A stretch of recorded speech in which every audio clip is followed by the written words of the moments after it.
Doesn't end well unless it ends. Can't just report the fucking obvious.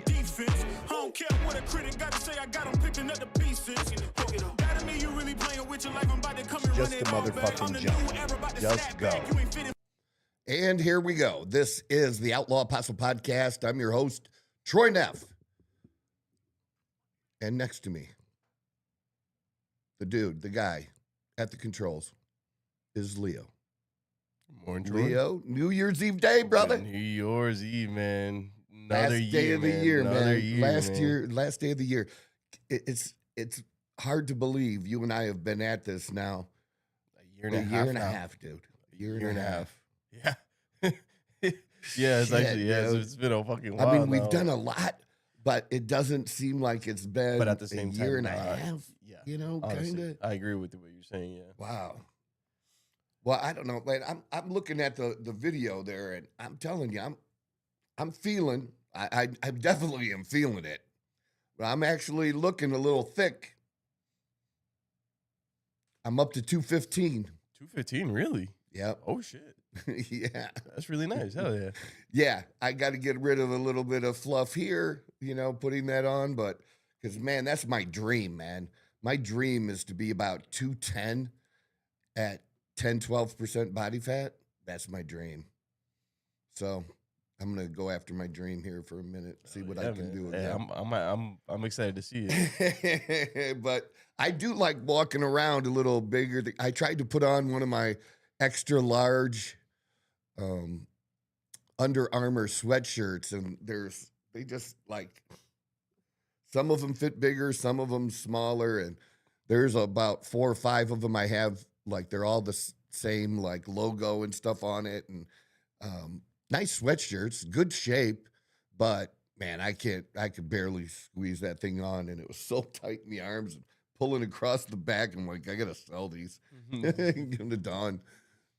Here, put these on Facebook, the marketplace. Get our $20 for 5 sweatshirts. Little dollar counts. It's so silly. Or I don't mind. I don't mind giving, you know, stuff to people I know that'll use it either, you know. That's okay. I don't mind. Whatever. But yeah, feeling a little thick. I'm feeling a little good. I'm feeling really good about the new year. Excited about the new year and what we can possibly do. And I just keep hearing these stories and following these other podcasters and, you know, what it's taken them and the time that it's taken them. And, you know, we're in that process too of just, you know, figuring it out. But the one thing somebody can't ever take away from us that we achieved right away in a fairly short period of time, we were able to get into being the top 1% of podcasters. And that's because so many people quit. That's the number one thing. Most people quit.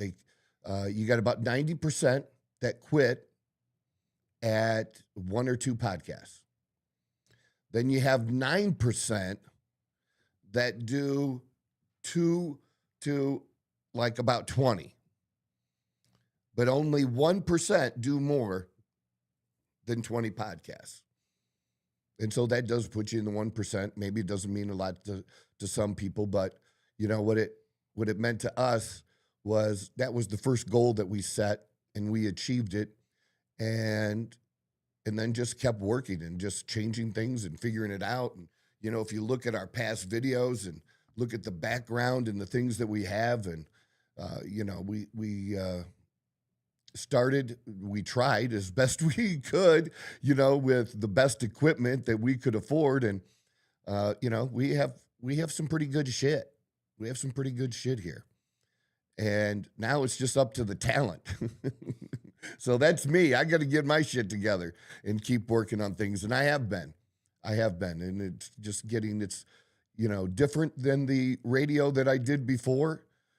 because it's, sometimes you'd have guests, and we had more guests, and then interviews and things like that. It breaks it up. But when you're just mostly just talking, like I am now, that's a different animal. It's definitely harder, but because of how long I had done it previously, I think that certainly helped me or give me a little bit of confidence or a leg up in that. Now it's just really my goal is to be authentic, but kind of find my niche and to throw the different things out there that I like or that I'm passionate about. The last couple of days I've really been active in some groups and some work and providing information on peptides. And there's some things I want to share about that, and I want to be able to work that into the show. And then yet, we have like what we had on Monday, and it's still going today, and we're gonna talk about it. And current events, and the hottest current event right now is the Nick Shirley video and him uncovering or reporting on. He didn't uncover it. It's been known that there's been fraud going on in Minnesota for a long, long time, in related to a group of Somalians, and you're not allowed to report that. This kind of reminds me of back around 9/11, when you used to talk about all different kinds of terrorist attacks, and this was close to being the truth. It wasn't 100%, but it was very close. All Muslims are not terrorists, but all terrorists seem to be Muslim. Now, of course, we have, non-Muslim terrorists out there, but just by sheer volume and percentage-wise, it wasn't, there was not equality amongst groups based on ethnicity. As a group, they were doing more, and that did, that of course made you a Islamophobe to point that out. And now, the people are being accused of that again, hating Muslims, that you shouldn't.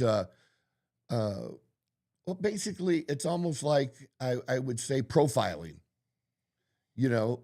Do you know why they profile? Because it works. Investigations use profiling, and that might sometimes involve race or just certain particular crimes. You have a certain particular crime that's usually committed by young men, let's say between 20 and 25, that are single, that maybe come from a one-parent household, or all of these factors that they've built up over time of investigating these kinds of things. They found out that most of the people who commit this kind of crime have all of these have a great number of factors in common. Does that make sense? Do you understand what I'm trying to say? That it just adds up. And so you're trying to, you can't have, an investigation into a murder and have the 4 billion people in the world as your target. Like, you'll never solve the crime. But let's say somebody, we've been watching Mayor of Kingstown and going through that pretty quickly. And this fictional town is crazy, man. There's so many people dying. I just can't imagine being in a town with that many people dying or being killed all the time, set on fire. It's crazy. But, there's these gangs in there because it's about prison. But you have these different drug gangs, just like you do the Bloods and the Crips. So, if, let's say, a Crip gets killed, and it's known that this Crip or that this person is with the Crips, well, don't you think that they're going to investigate the other gang, or, think that maybe there's a good percentage or likelihood that somebody from the other gang, the Bloods, that they're maybe one of the groups that targeted him and took him out. You got to narrow it down. And what we found out in Minnesota is just crazy. It's higher than any other ethnic group in the country.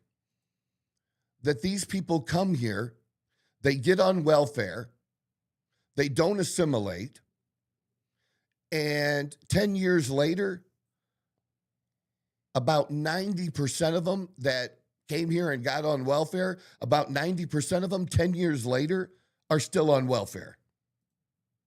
That's crazy.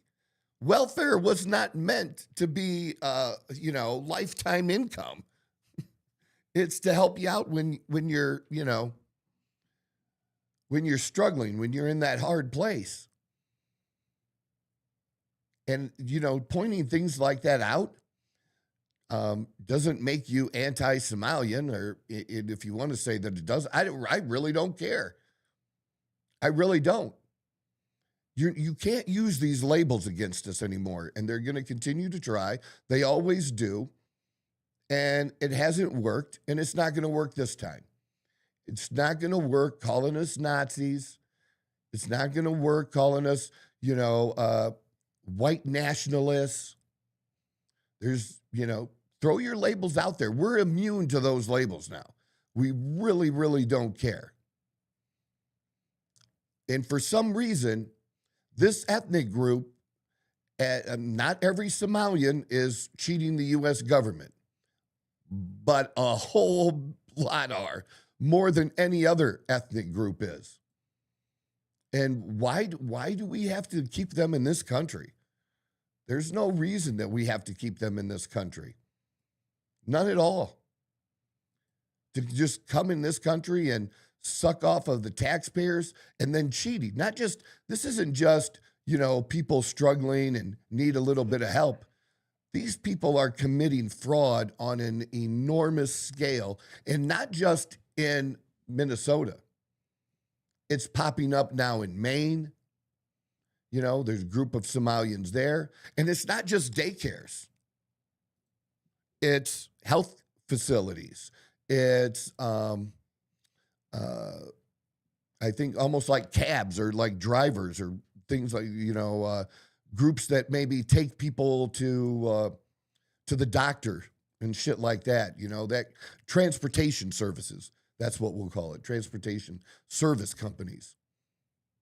It's a whole, but that are just filing fraud paperwork. And I was actually shocked, Leo. We were asking the question when you and I were talking on Monday, like, when are these people checked up on? And supposedly they're checked up on once a year, and it's supposed to be random. But here's the thing, like this one of the daycare facilities, they said their hours were 2 to 10. And that was why, there were no children there, is because he came before 2 o'clock. Maybe it's a thing. I've had a child. I don't know of many facilities that don't open up during the day. There are some that will stay open later, for parents that work later and that kind of thing, yeah. But only serve that 2 to 10.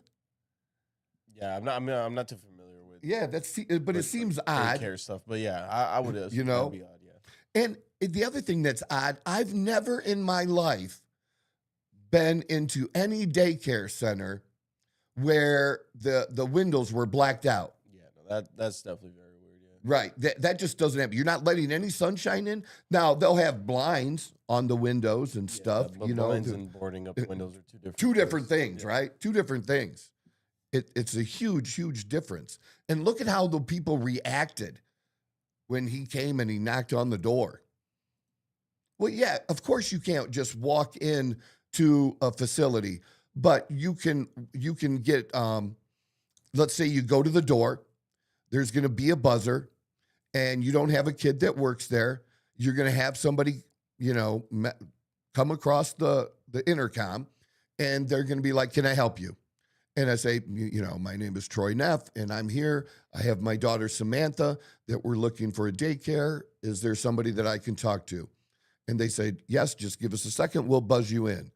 and you're not getting access to the kids, but you're getting access into the building and then into an office area and where you're going to talk to maybe the manager or whoever they have handles that. And if you do get to see any kids, they're going to be walking around with you. They're going to take you on a little tour of it. That's not what we saw in that video. That's not what was happening at all. You can't tell me all of these daycares are providing services from 2 to 10 and later in the day. But what happens is when you say that's what you're doing and the government person comes, at 10 o'clock in the morning, well, they're not seeing that. There's no kids there. So then they're going to look at paperwork. And so whatever paperwork they have, they're going to, forge, make up. Do you know the one facility, man, was really crazy. It was, I don't know if I wrote it down, but they had 95 violations. 95. Where maybe they didn't have enough teachers for the kids, where maybe think one where there were, chemicals kept in a way where kids could have access to it, that could be dangerous. Look at what they tell you to do to child-proof your home and protect your sink. I believe that we used to have that. We had those little clips that we put on our little doors around the kitchen so that our daughter couldn't accidentally get in there and swallow or digest something that could harm her. Those types of things. But can you imagine? And then they were put on basically probation for like 2 years. And then were, taken off probation, closed. One says they're closed. They say they're open. They're still getting money. But at a certain point, with that kind of violations within a 5-year period of time, don't you think that you just say these people shouldn't have a daycare facility, that you just close it? Right? Maybe they're getting money for 99 kids and they only are having 20. Or the kids only show up all of a sudden to, when it gets reported. Or there was there was this where they're also alleging that the parents are involved. Other Somali parents are involved where they paid the parents to come and, make it look like they were dropping their kid off, and they would pay them cash. And the parent would leave with the kid, 10 minutes later after they got cash from the people in the facility, and they could use their name and information to say this is a kid who stays here when they really don't. Free money. So all of the stolen money isn't going to the mastermind thieves. They're spreading it around, and who's doesn't take much to do. It's deep. It is deep, and mainstream media ignored it. I think local media had been reporting on this, apparently, as people have looked into this more, going back 5 years or even more, that local media in Minnesota has reported it. Tim Walz, the governor, even admitted that there is fraud. The problem is he's done nothing to stop it. You can't, on the one hand, say, we know about this fraud and we're doing this and we're doing that, when you're not. The proof is there that you're not. And even for the federal government, now they're coming in. Supposedly, well, we've known about this, and they've prosecuted a number of people, but it's just the tip of the iceberg.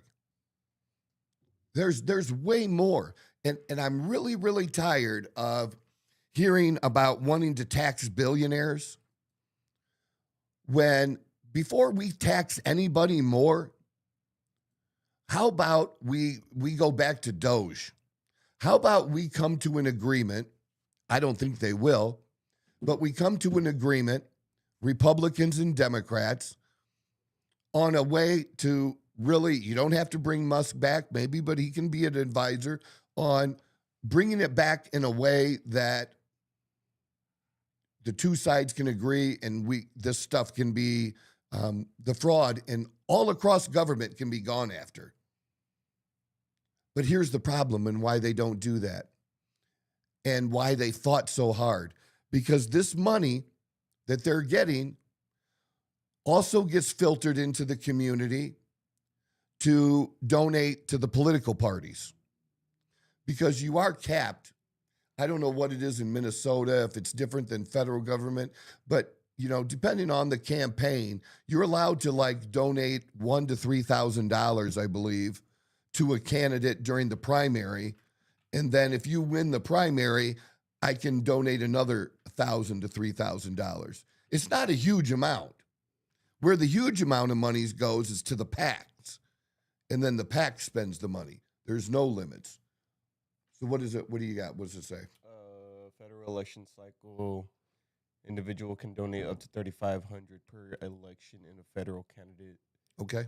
Meaning you can give $3,500 to their primary and another $3,500 for their general election, totaling up to $7,000 per candidate in the cycle. And they're not going to let this political candidate who's up for re-election is not just going to allow this fraud for $7,000 in political donations. But when the ones doing that fraud can spread more money to other people to then donate, it might be $50,000. It might be $100,000. Right? Doesn't take too long to get there at $3,500 a pop. And they're spreading it around. It's protection money. They're paying protection money. Here, we're going to pay you off, just like the mafia used to do. Does. Right? They would pay judges. They would have people on the payroll. They would have cops that they would pay to look the other way so that they can commit this fraud. That's what's going on. And the first thing the Democrats do is defend the fraudsters. The very first thing. That's their idea. Oh, you can't say that about Somalians. Why the fuck not? Again, it's no different than the mob. It's no different. I mean, now there were different mafias. You didn't just have Italian mafia. There are other ethnic groups. There's Russian mafia. There's different groups, but in this case, the ones running these scams that are being exposed now are Somalian. And they're involving a lot of other people by doing things like we're talking about, handing money out to the community, spreading that around, and giving, and then also giving them money to send back to Somalia. Actually, the number that they're looking at, Somalia's GDP, what that country produces, is like $12 billion a year. It's not very much. But the amount of money that they're getting here or from the United States based on fraud is something like estimates are at $9 billion, almost as much as their GDP. They're running their country on your tax dollars.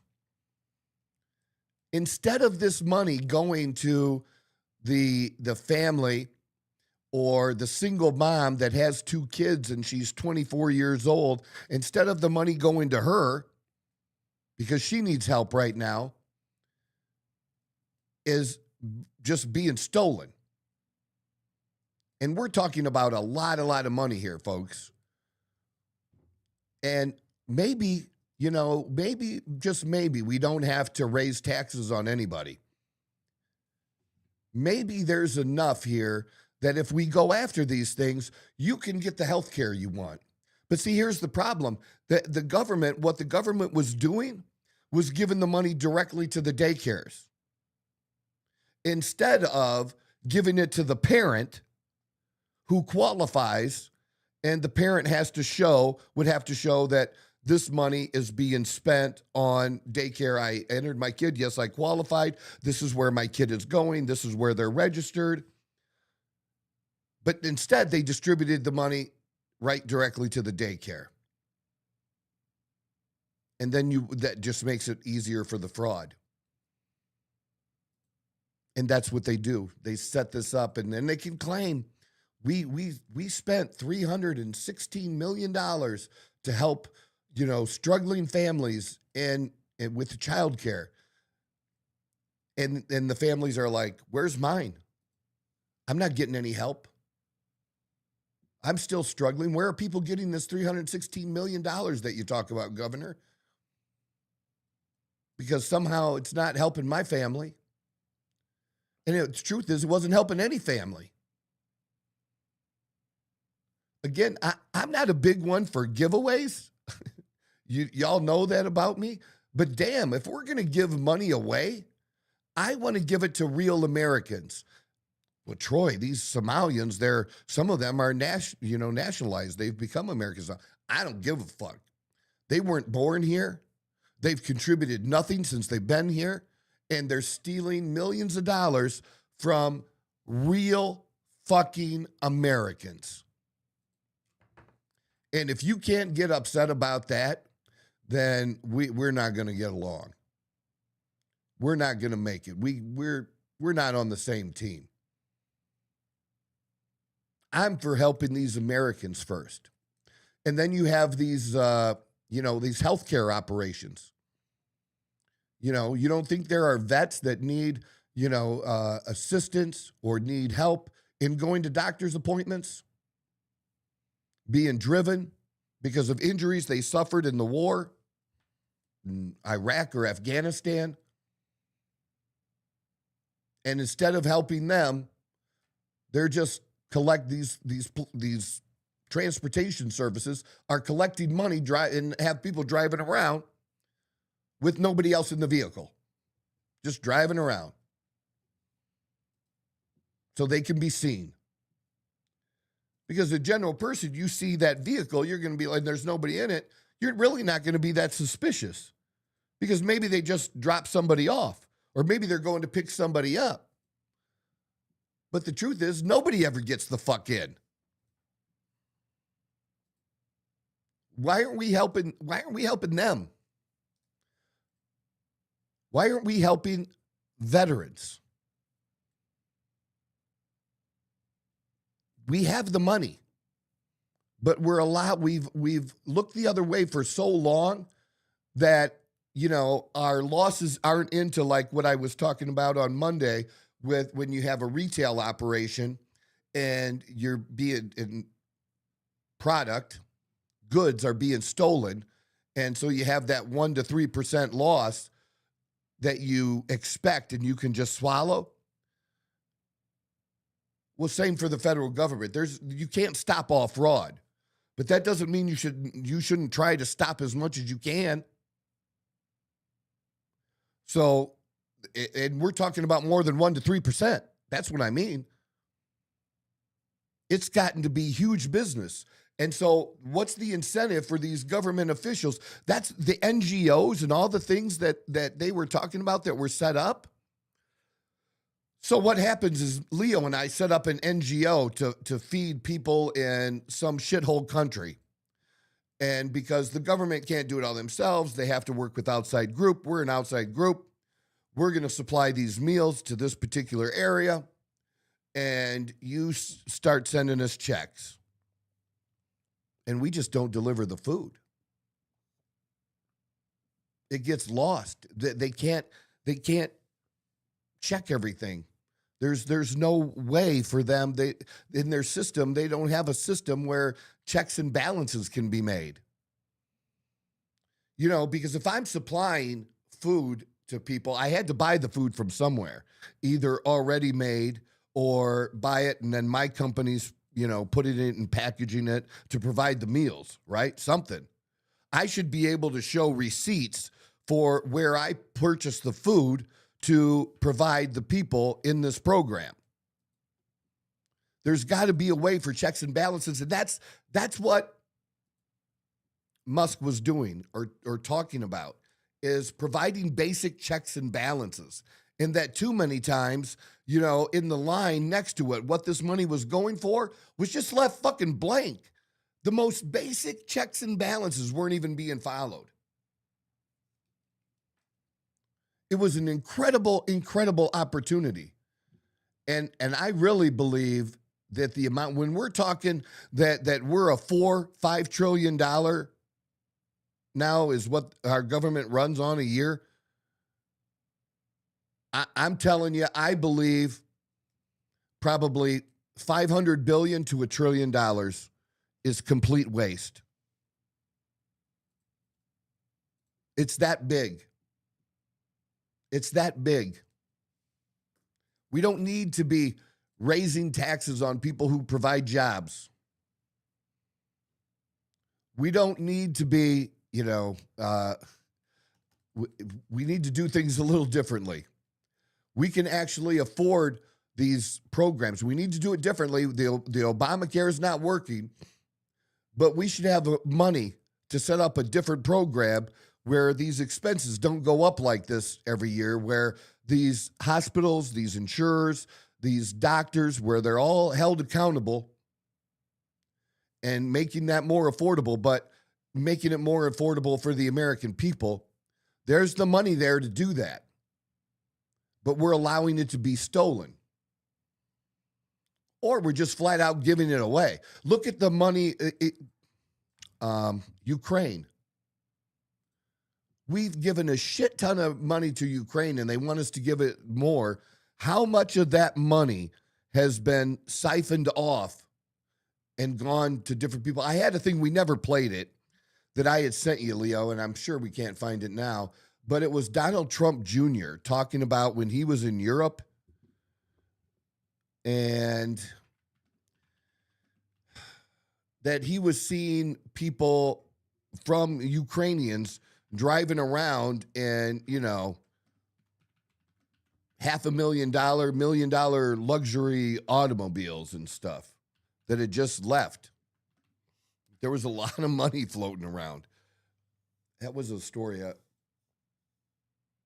And it was Donald Trump Jr. that, I don't know if it was an Instagram post he made. But we do know. How about do this instead? Unless you think you have one of the most amazing. Yes, this is it. This is it. Play this. And yeah, make sure the sound's up on this too when we do this one. So Donald Trump Jr., this wasn't very long ago that he did this, maybe a month or so. 3 weeks ago. That's a pretty good guess, huh? All right. Can we play it? Mm-hmm. All right, amazing things I got to witness. I was this summer with my beautiful girlfriend Bettina in Monaco, and we were driving around, and on an average day, 50% of the supercars, the Bugattis, the Ferraris, this, all had Ukrainian plates. Do we think that was actually earned in Ukraine? I'd been to Ukraine 20 years ago. It wasn't like there was a plethora of wealth there. And yet, you see the number two there getting arrested for stealing hundreds of millions of dollars. You hear all the rumors about what's going on. When I see every license plate on a supercar in Monaco being Bugattis, the rich fled. They let what they believed to be the peasant class fight these wars. And there was no incentive to stop, because as long as the money train was coming and they were stealing it and no one was auditing anything, the leaders, the decision makers, there was no reason for them to ever come to peace. No different than Putin. It wasn't the son of oligarchs that were fighting these wars. It's someone from Siberia that they're sending there. And he utilized the war to rebuild his manufacturing base. It was very clear that the sanctions that we put on did nothing to actually help. All it did was jack up the price of oil, which allowed him to basically pay for the war with the delta between the two while building up his manufacturing base. There was no incentive for anyone to ever get to the table. Zelensky knew he wouldn't win another election again, and they were continuing to steal. Putin was building up his manufacturing base, and all we had in the wake was millions of young men dying for nothing.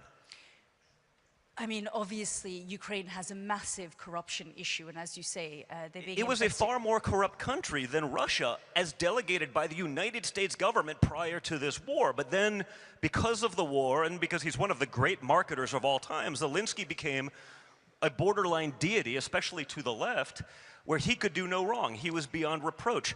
Years of corruption, years of graft and theft on a world stage that everyone in this room knew was happening was totally absolved.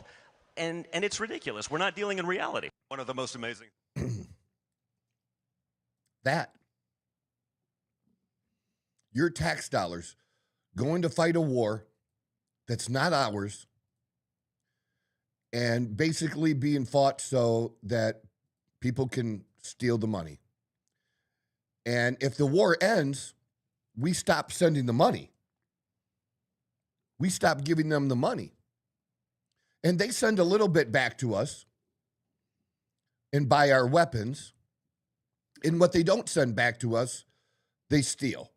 The people in power steal.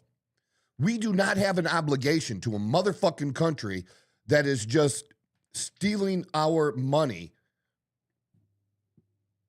and wanting to continue a war and like you said, they don't care about the lives they sacrifice because it's not their families where these kids are coming from that are dying. Remember when the left was anti-war? Remember? Yeah,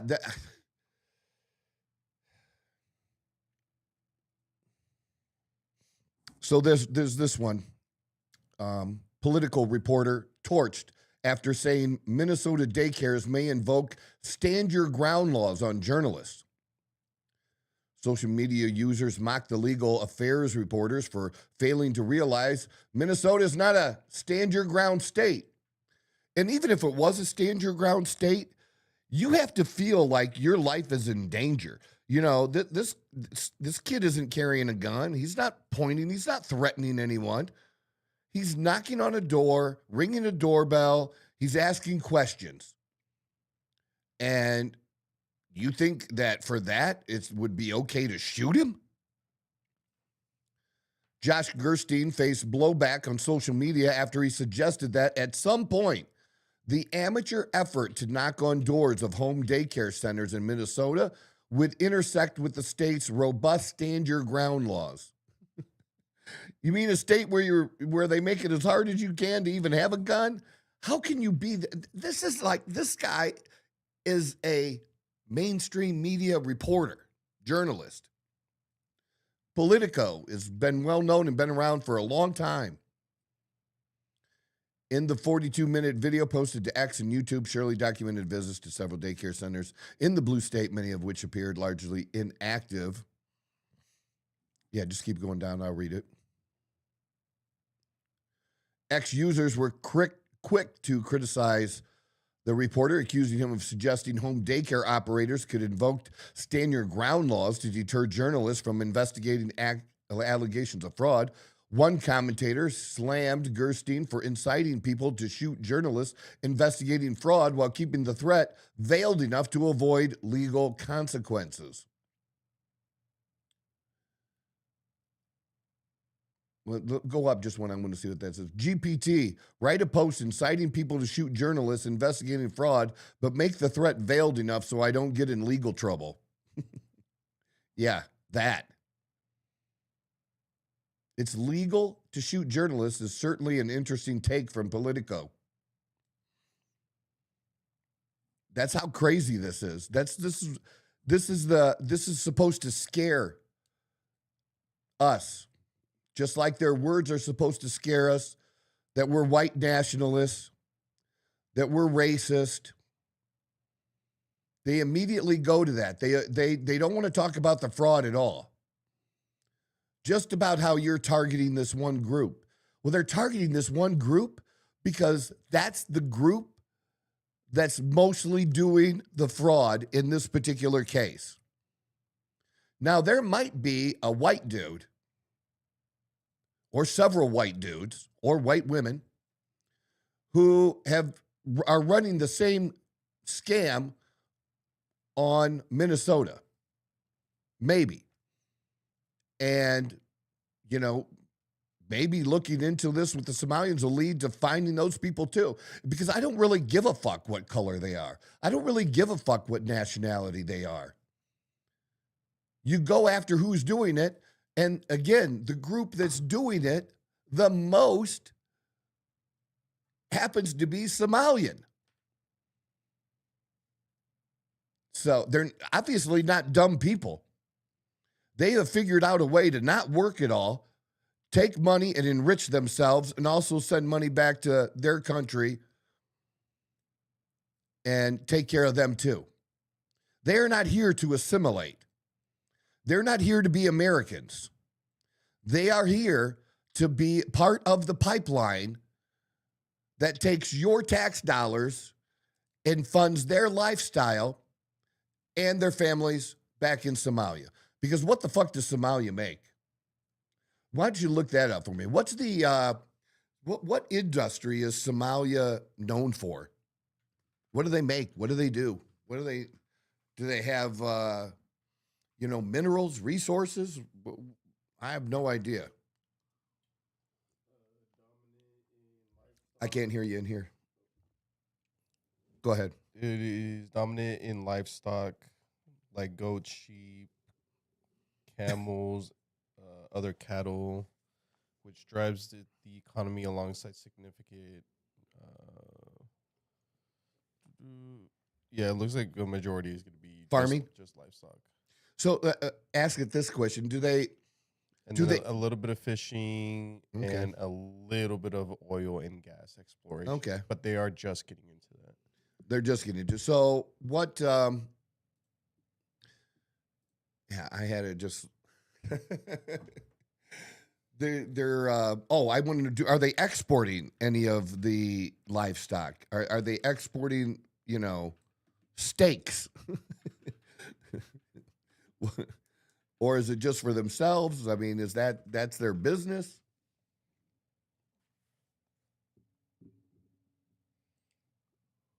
Yes, Somalia is a major exporter in livestock, and 2025 it is a record-breaking year for the industry.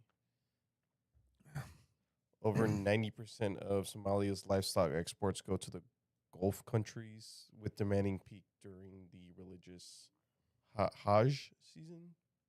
Okay. I don't know if that's pronounced correctly, but yeah, no, you did good. I appreciate that. That's what I wanted to know. Like, what do they do? Goats, sheep, cattle? Okay. That's it. No goat jokes. We're sheep jokes. Looks like the ongoing civil war in Sudan has lowered the distribution ability of Somali.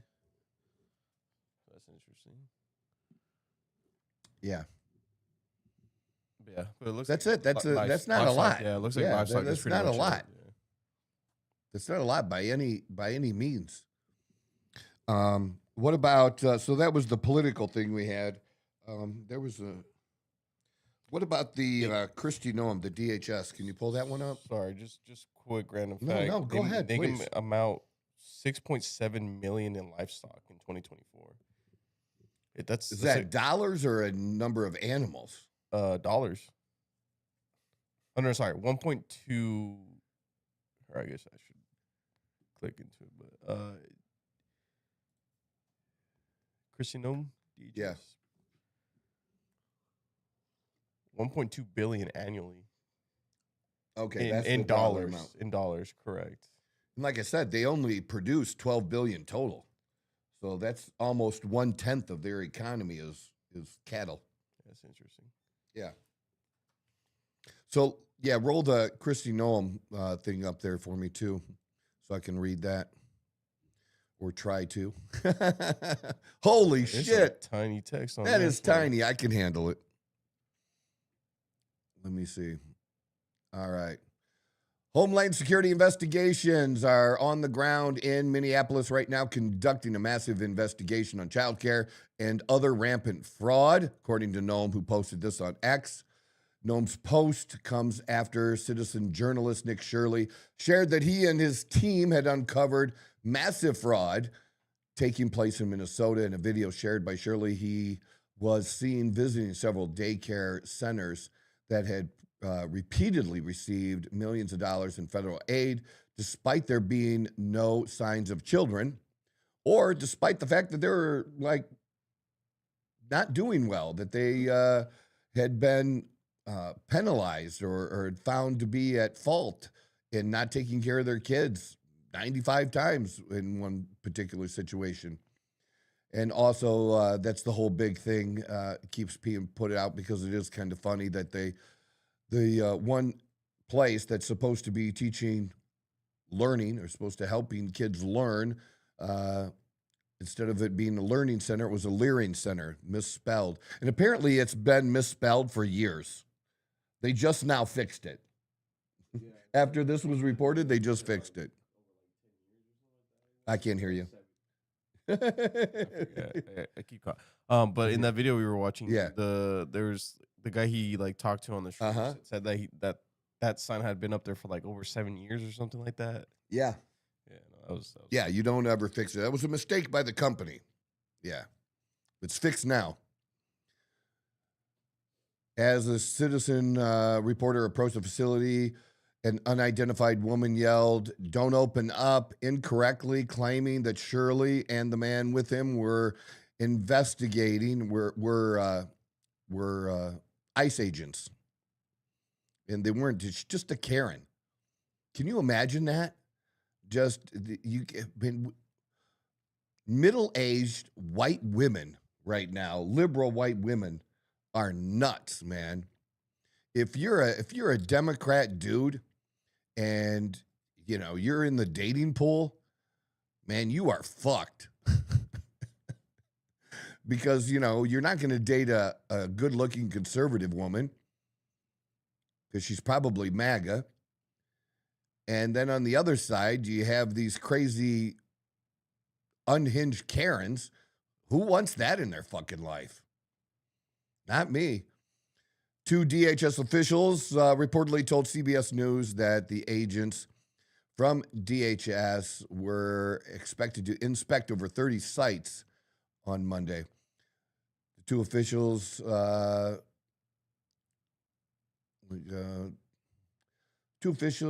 told the news that ICE and Homeland Security are expected to. Well, I already did that one.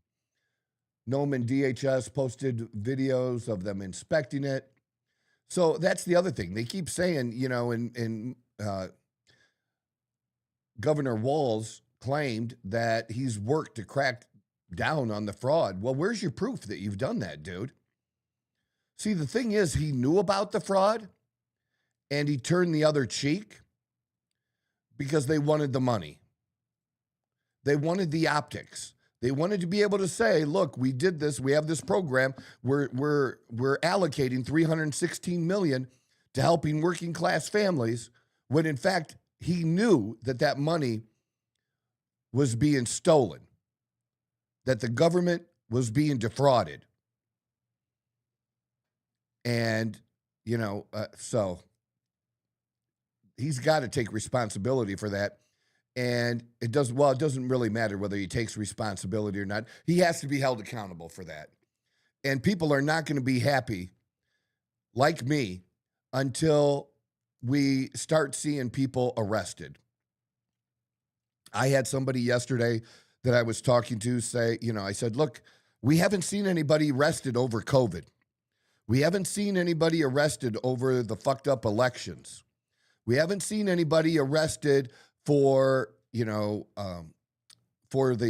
investigation, for the FBI, surveilling a candidate and a president. That should never be done. Ever. No matter what their political party, that shouldn't be done. It's just, he goes, well, just give it time. We've given it time. And Trump had 4 years to, come up with his plan. Let's see the plan. Let's start seeing activeness in this plan and not just, window dressing. because that's what I see right now. I see window dressing. And we hate to criticize Trump to some extent because that's all he gets from the other side, 100%. 100%. Over 90% of anything reported about him is negative. And so we don't really want to contribute to that. But we're the kind of people that want to be honest with ourselves and want to be real. We want to be authentic, and we want to call things as we see them.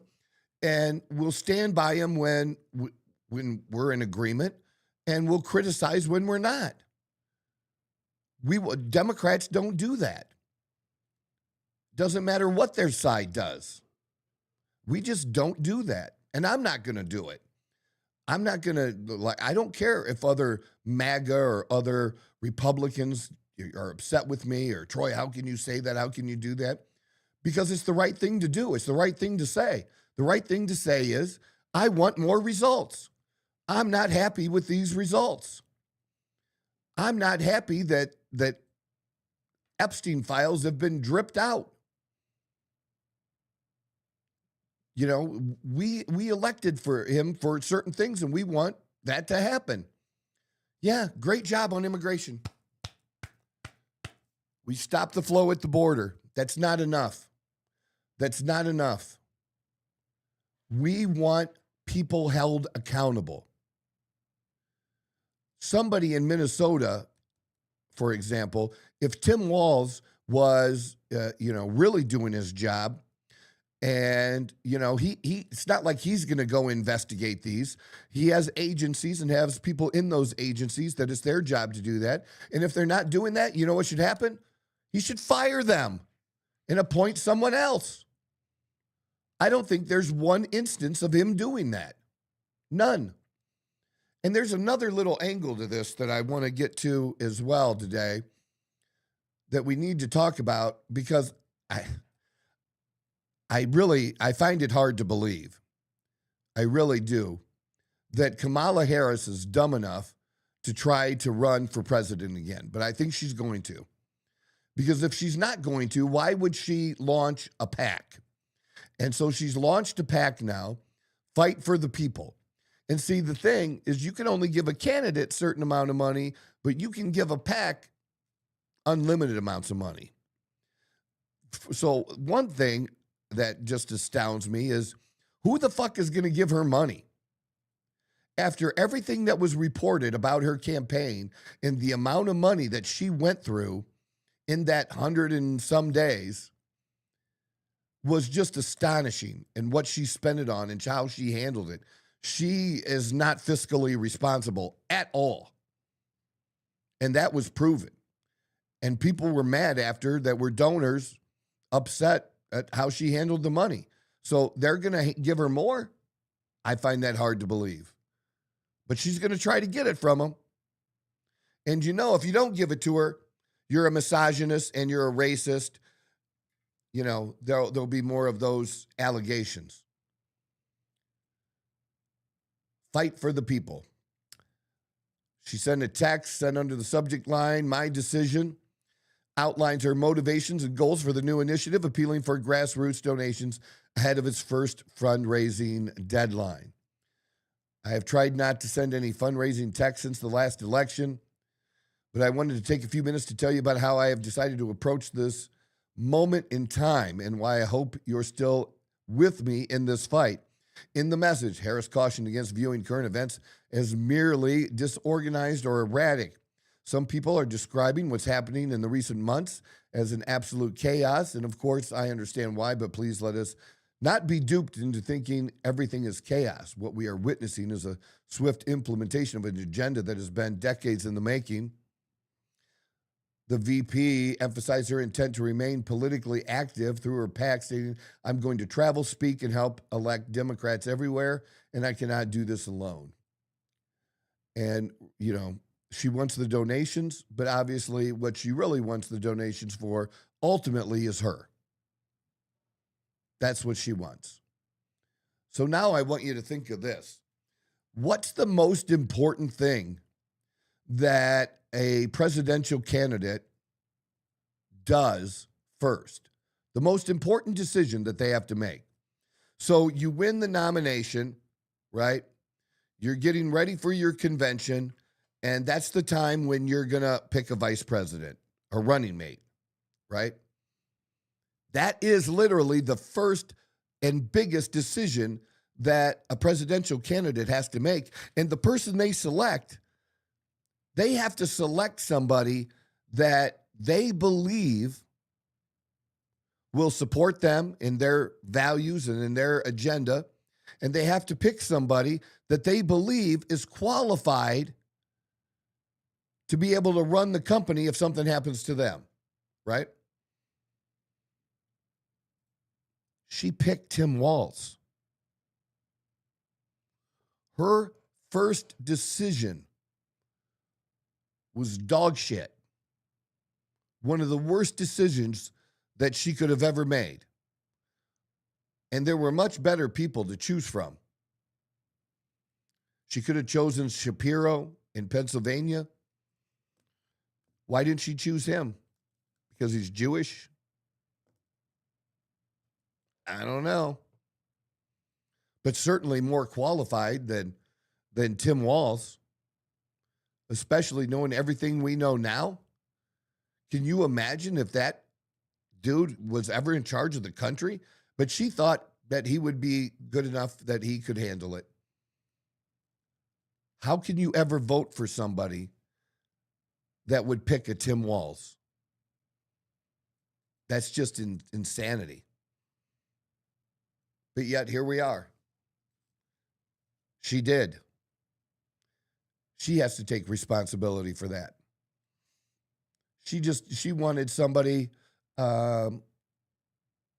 male, older, give her a little, give her a little bit of a solid look, even though he's kind of effeminate, not really a man's man. But she didn't want somebody that would be, too charismatic, too good that they might outshine her, which Shapiro might have been that. And he'll certainly be one of the ones everybody wants to focus on Governor Newsom and him running in 28. It might not be him that ends up with the nomination. It just might be somebody like Shapiro. I mean, if you think back on the list of Democratic candidates in the primary when Governor Bill Clinton ran first, he was not at the top of the list by any means. Other people were running that it was thought and believed were going to do better than him. That nobody thought that he would make it through the primaries, let alone win the primaries like he did. So just, maybe take a look that way. But her first decision was terrible. And how she managed the money of the campaign was terrible. But that's who she picked. I think that, plays into the story a lot. So let me see if I had anything else. Yeah, I kind of covered it. I did good for not even looking at my list. But yeah. What's that, brother? Getting better off the dome. We didn't do too bad. So check it out. Check it out. PBD podcast today. Nick Shirley is on that podcast, and I was listening to it before the show, so I'd encourage you to listen to that too. And that'd be excellent. It's the new year, and we're gonna be here on Friday. What do we have? Friday. We also have a wedding. We have a friend actually getting married on New Year's Day. Well, that's tomorrow. It's an interesting day. The Thursday. Married, yeah. Thursdays, yeah, he gets married. Yeah, but we'll be here on Friday just because that'll all change next year and what our schedule is going to be, and we'll announce that and everything. But we appreciate all the support, you 400 plus people. I mean, we have over, I think, 30K views in the past month and a half, so a few more than just 20 people. All right. Well, it starts somewhere, and that's where it starts. And we're going to keep grinding at this. And we appreciate the support. We want nothing but the best for y'all. You know, I want the best for America and the best for Americans.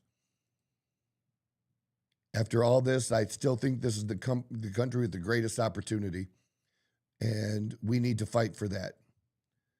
And the fight this time might not be out, you know, in a foreign land kind of a thing in a war, but it's a fight at the ballot box. And then it's a fight to really push back and demand. When we really demand it, when we really stand together, we get results. And that's what we have to do. And so hats off to the Nick Shirleys of the world and other people like him.